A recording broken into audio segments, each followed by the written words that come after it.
We always like to team up and link up with Livingston for good conversation, and he joins us now here on Off the Bench. Randy, good morning. Thank you for the time. Good morning, George. Thanks for having me, man. Always a pleasure to be on your show. Earlier this week, we talked to Cooper Manning, who was a teammate of yours at Newman as a basketball player when you were coming up. Now you're coaching his son, Arch Manning, and by all accounts, Randy, it seems like he's gone through a pretty big growth spurt this offseason. Yeah, it doesn't surprise me. I think, when you look at the Manning's family tree, they all got a growth spurt at somewhere in between their high schools, going from like 5'11", 6 feet to 6'3", 6'4" overnight. So it doesn't surprise me. Them heck of a genes they have. Can you describe his athleticism? I think everybody has seen the football player because they've looked up the highlights. I had a chance to watch him play for you in one game this season when you were over in Baton Rouge in the playoffs. But as his basketball coach, can you describe the athleticism that Arch has? No, Arch is very athletic. He's more advanced in that stage compared to Eli and Peyton. I think at the end of the day, if Arch just concentrated on basketball, he could be a Division I basketball player. How high and what ceiling, I don't know, but that's what type of athlete he is. He can run, he can move a little bit in the pocket, and I think he's every bit as advertised.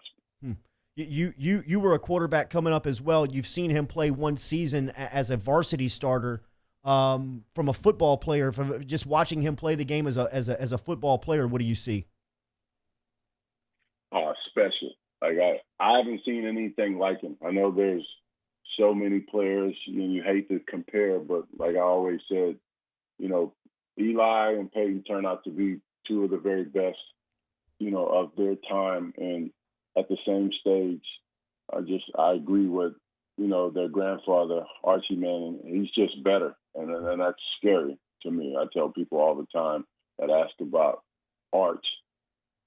He just is better. I mean, I saw him with my own eyes, and I would hope he continues to be even keeled. And he's a great kid, so we want that to continue. But that's a heck of a thing to try to live up to be better than those two. But he already is at the same age, so he's on his way. Does he feel that pressure, Randy?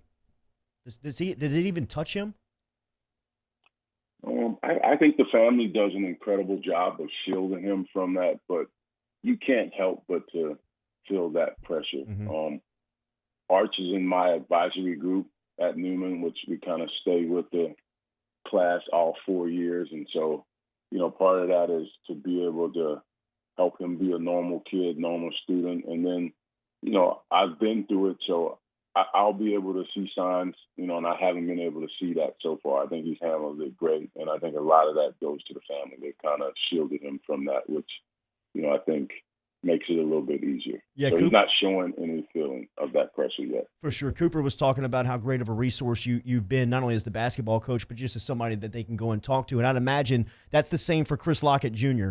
Randy, I saw him play a couple of months ago when you guys were here playing the Dunham School. That was the only time I had seen him play, and you could tell in warm-ups that he was special. Once the ball tipped off, he was the best player on the floor.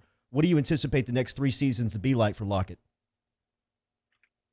Well, we're so fortunate and blessed as a school to have, Chris and Arch in the same class. It's amazing, and they're both potentially to be the best in their class in their prospective sports.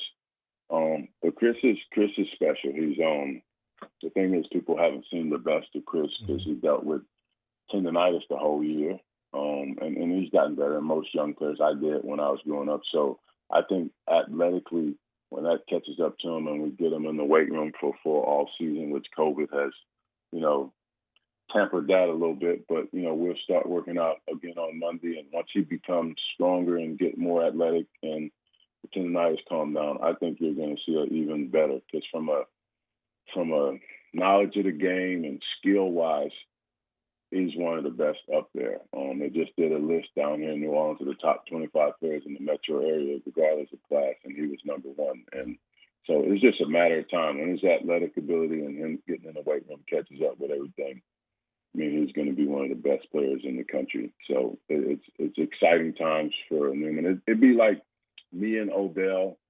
being at Newman at the same time. And me and Yeah. Peyton was there at the same time, but he was a Right. year younger. But just to be in the same class, two stud athletes like Chris and Arch, it's fun times at Newman, and we look forward to it. He is silky smooth. I mean, his game seems so polished for as young as he is. I've got a different perspective. You're with him every day.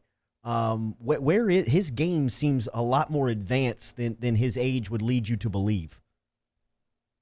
Yeah, most definitely. And the thing about Chris is that Chris played his best basketball whenever we played stiff competition. We played in the Sugar Bowl tournament at the Lario Center. We played a team from Chicago. I thought Chris was the best player on the floor, and they had 5 Division I players. We played on the road at Holy Stadium Menard, and Chris had 33 points. We played in Dunham, and like you said, he was the best player on the floor. So like he saved his best basketball for when the competition was highest, which tells you a lot about him. And so at the end of the day, we just want to keep him growing.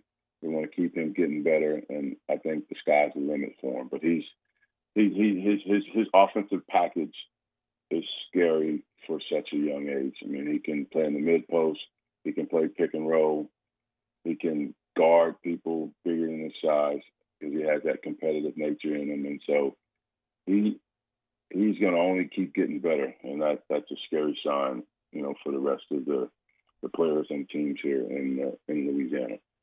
If you would have had the option, you would have been a lottery pick coming out of high school. Now it seems like that they're transitioning into where there is that decision with the G League option. How do you advise your guys, and what do you see the effect of that having on recruiting? I don't think that I'll answer your latter question first. I don't think it's going to have that much of an effect on recruiting. Because there's only a handful of those players that can do that, right? Yeah. I mean, there may be 2 to 5 per year, so then you still have the rest of the players. So the colleges will still recruit. It might affect, LSU. That's the caliber of players they're recruiting. Memphis, that's the caliber they're recruiting. I know they're in a fighting bidding war over one player. I won't say his name, but those type of players, yes. those type of players they're recruiting. So Yeah. that'll affect them a little bit, but for the majority, it won't. Mm-hmm.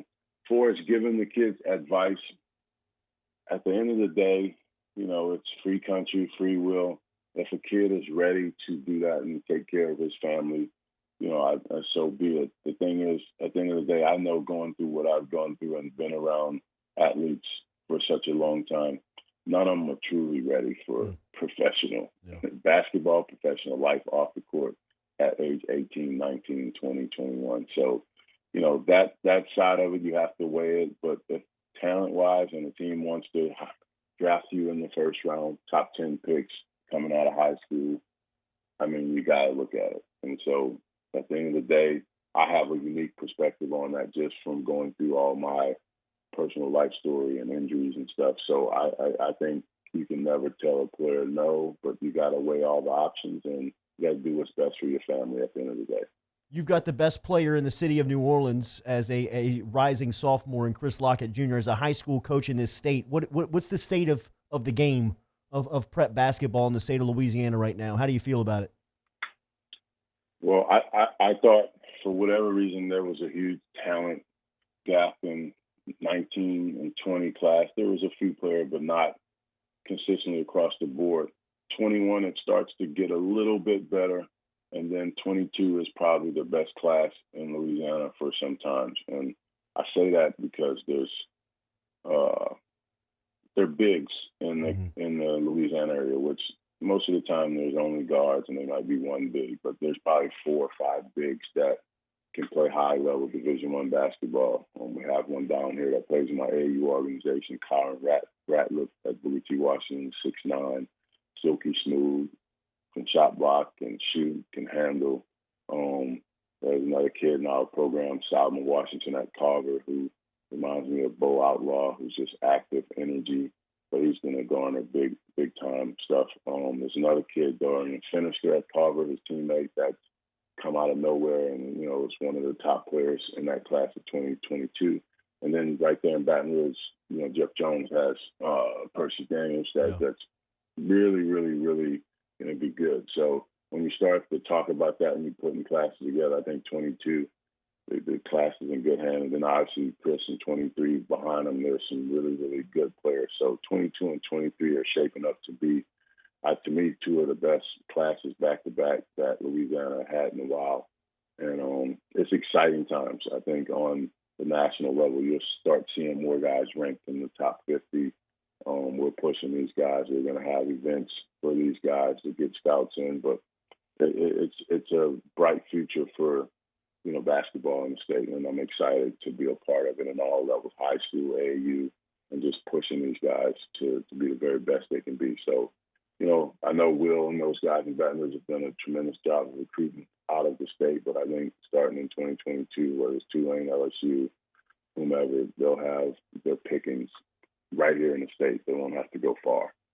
The best player our state has ever produced from a high school basketball standpoint, and now has Newman basketball back on the map as their head coach, Randy Livingston, with a couple of minutes here with us on Off the Bench this morning. We always appreciate the time, Coach. Thank you.